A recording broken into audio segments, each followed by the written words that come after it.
So guess what? I found this video of Trump saying that one side of the Israeli-Palestinian conflict doesn't want a deal. What side do you think that is? The answer just may surprise you. Or will it? Here we go. It just never ends. But the key is a lasting peace. If you have a lasting peace, first thing you have to ask, do they both want to make it? I have a real question as to whether or not both sides wants to make it. I have a real question as to one side in particular, whether or not they want to make it. Well, I don't want to say that right now. I think one side actually would like a deal, and I think the other one maybe doesn't want a deal, to be honest. I don't want to say it. No. Look, we show our cards too much in the good. I wrote The Art of the Deal. We show our cards too much. So if I get into that, I don't want to say this and that, and then they'll come and they'll say, well, Trump is biased one way or the other. I think there's a chance that you could probably make a deal if you had a real deal maker, if you had somebody that knew what he or she was doing. In my opinion, if Israel wants to make a deal, I think a deal could be made. I think a lot is going to do with Israel. And look, it's going to have to do with both sides, but a lot will have to do with Israel and whether or not Israel wants to make the deal. So why does Trump sound like the most reasonable candidate for president on this issue right now? I mean, it's a low bar, but he just vaunted over it by virtue of not saying the lockstep Zionist horseshit that even RFK Jr. says. So this is what I've been saying about Trump. His flex is to find a deal. It's like, let's find a deal. And he's saying one side doesn't want that deal. Which side do you think that is? Well, here he's going to reveal it here. He wanted to make a deal more than Netanyahu. And I will be honest, I had a great meeting with him, Abbas, right? I had a great meeting with him. And we spent a lot of time together, talked about many things. And it was almost like a father. I mean, he was so nice. Couldn't have been nicer. And after meeting with Bibi for 3 minutes, I looked at him and said, you don't want to make a deal, do you? And he said, well, and the fact is, I don't think Bibi ever wanted to make a deal. Why? I thought the Palestinians were impossible, that the Israelis would do anything to make peace and a deal. I found that not to be true. To make a great deal, you need two willing participants. We know Israel is willing to deal. Israel has been trying to sit down at the negotiating table without preconditions for years. You had Camp David in 2000, where Prime Minister Barak made an incredible offer, maybe even too generous. Arafat rejected it. In 2008, Prime Minister Olmert made an equally generous offer. The Palestinian Authority rejected it also. Then John Kerry tried to come up with a framework, and Abbas didn't even respond, not even to the Secretary of State of the United States of America. They didn't even respond. I know Trump is rah-rah Israel on the campaign trail. I think it's to get all the money from Sheldon Adelson into his campaign coffers because it looked like he wants to make a deal. He had a father-son relationship with the PLO leader. He said he's the nicest guy in the world. After 3 minutes of talking with Bibi, he said, Bibi, you don't want a deal, do you? So this is a totally different story than I've ever heard before. And I want to know when that second part was recorded because that's so shockingly honest. I think it was leaked to make Trump look bad. Was that's probably, they thought it would do damage to him. No kidding. With his Jewish donors. And, you know, this also confirmed Trump is right about Bibi.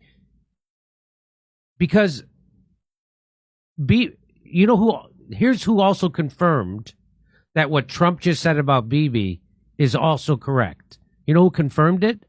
Bibi Netanyahu himself confirmed it. When he openly said with his own mouth that we must support Hamas to prevent a two-state solution. He said that. Bibi doesn't want to make a deal because they don't want a deal. They've always wanted control of the West Bank and Gaza. They want the Palestinians out of there.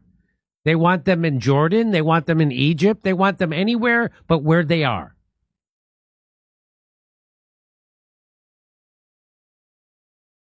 So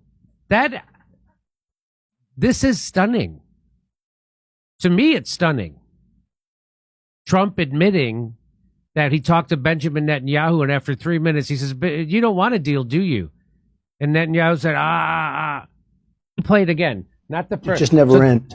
So the first part, he says, "I'm ready to make a deal, but one side's got to. Israel's got to want a deal." I have a real question as to one side in particular, whether or not they want to make it. Well, I don't want to say that right now. I think one side actually would like a deal. I think the other one maybe doesn't want a deal, to be honest. I don't want to say, no, look, we show our cards too much in the deal. I wrote the art of the deal. We show our cards too much. So if I get into that, I don't want to say this and that, and then they'll come and they'll say, well, Trump is biased one way or the other. I think there's a chance that you could probably make a deal if you had a real deal. If you had somebody that knew what he or she was doing. In my opinion, if Israel wants to make a deal, if Israel wants to make a deal, there'll be a deal. Going to do with Israel. He doesn't say if Palestinians want to make a deal. But a lot will have to do with Israel and whether or not Israel wants to make the deal. I thought he wanted to make a deal more than Netanyahu. So he's talking about Abbas. He said, I think he wanted to make a deal more than Netanyahu. So this part was obviously it seems to me it was serendipitously or secretively recorded. And then they leaked it to try to hurt Trump, to do damage on him. Let's listen to it again. And I will be honest, I had a great meeting with him, Abbas, right? I had a great meeting with him. And we spent a lot of time together, talked about many things. And it was almost like a father. I mean, he was so nice. Couldn't have been nicer. And after meeting with Bibi for 3 minutes, I looked at him and said, you don't want to make a deal, do you? And he said, well, and the fact is, I don't think Bibi ever wanted to make a deal. Why? I thought the Palestinians were impossible, and the Israelis would do anything to make peace and a deal. I found that not to be true. So I would love to know where that recording's from. Did he know he was being recorded when he said that? I don't know. It seems contrary to every other thing he said publicly. So Jake Shields says Trump posted a letter he received from the Palestinian president before his meeting with Netanyahu. So Trump's supposed to meet with Netanyahu, I believe, on Friday. And you want to see what he released? So Jake Shields, who's a MAGA guy, who's also pro-Palestinian, and he constantly says he will do anything for Israel, but this definitely comes across as an FU.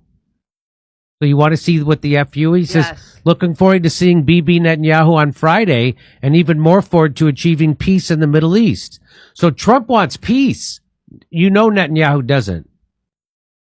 They want to wipe out the Palestinians and take over the West Bank and Gaza. And so this is a letter, and here's how Trump... Mahmoud, so nice. Thank you. Everything will be good. So this is a letter Your Excellency is a great concern that I've received news later. Watched footage of your time. So this is a letter he got from the head of the PLO. And he releases it at the same time saying, looking forward to talking with Bibi. So it sounds to me like Donald Trump saying, hey, guess what? We're going to get a peace deal, you homicidal maniac. That's what it seems like. And of course, Donald Trump is a big salesman and he knows how to influence the media cycle. And it seems like all that stuff he's been saying, which is ultra pro-Israeli, was one, to get donations, and two, so then he could go in and make a deal.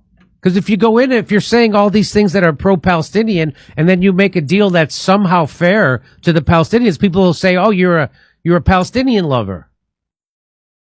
So he's going. To me, this is what it seems like to me. He's going over the top in his rhetoric, but he really wants to make a deal. What the hell do you call this?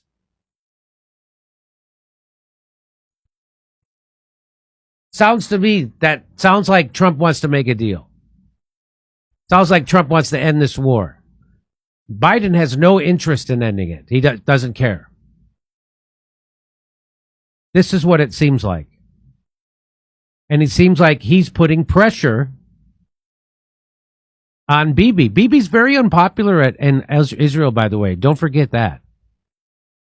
They almost kicked him out of office before. It was like he needed this war to hang on to power. Looking forward to seeing you, Bibi, and even more forward to achieving peace in the Middle East.